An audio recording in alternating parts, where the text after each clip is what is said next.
The emphasis is that God is with our neighbors and people we work with, and even people at the grocery store and restaurants, that we would be able to, the way God sees them, and then invest. So, and I ask myself, and some of you might be asking, okay, so what's next? I mean, 30 days, good. We were encouraged, pray and go and invite. Okay, good, we've done that. What's next? And I would say that the end is just the beginning. In fact, that's the last chapter of the book, the Pray and Go book. The end is just the beginning. It's not over, it's just starting. And so I came across a couple of weeks ago this acronym, BLESS, B-L-E-S-S. And it's in line with exactly what the book says, and what the L I can't spell. The L is listen. And so when you come across people, then you see people as God sees them, and God brings them in your path, there might be an opportunity for you just to listen. Now the challenge is we like to, I don't want to accuse you of that. Everything's better when you are eating with others, and maybe that's just to get a Coke. Maybe that's just to stop long enough and invest in my life. And so what we've done is we have wilderness in our living and in our lives. It was not God's plan to keep them there for 40 years. And so he would lead them, and he led them through the wilderness. The plan all along was not the wilderness. The plan all along was the land of Canaan. And we also call that land the promised land. Why? Because God promised this land to the Israelites. I'm going to lead you out of bondage, out of captivity.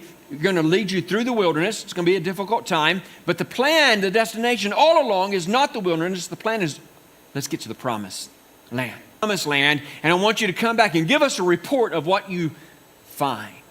So they choose 12 guys, inspect it, and they bring back a report. And the report is this. It's amazing. It is a fabulous, outstanding land, flowing with milk and honey. That you should see the fruit. If I told you how big the fruit was, you would not believe me. So we had to bring the fruit back with us. So they brought some fruit back. They are giants over there. I don't know if we can take it. And Caleb's over here. Why can't we take it? In fact, look at verse 30, chapter 13. Verse 30, then Caleb quieted the people in the presence of Moses. And he said, let's go up now and take possession of the land, because we can certainly conquer it.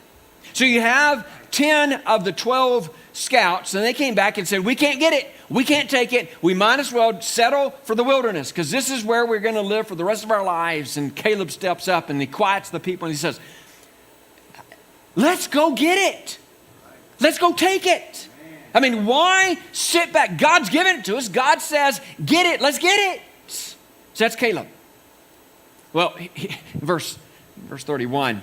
But the men who had gone up with him, the 10, responded, we can't attack the people because they are stronger than we are. We can't do it. They're bigger. They're stronger. They're better prepared. We will get destroyed. And so you have Caleb who says, let's get it. Let's go. And you have the 10 who says, no, we can't do that. And so they put it up for a vote. Moses is like, well, what do we do? I got a group that says we can do it. 2 people. I got a group, 10, who says we can't do it. Let's vote. Let's be democratic. Surely if we're democratic, we're going to come to the right decision. Surely if we're democratic and everyone has a vote, we're going to vote where God wants us to go and what God wants us to do. And so they passed out ballots. And they all vote to go or not to go or not to go. And the majority of them says, we can't go. We just don't think we can do it. Joshua is the other scout that was with Caleb, who said, let's go. Look in Numbers chapter 14. Joshua and Caleb, verse 7, said to the entire Israelite community, the land we passed through and the land we explored is an extremely good land. If the Lord is pleased with us,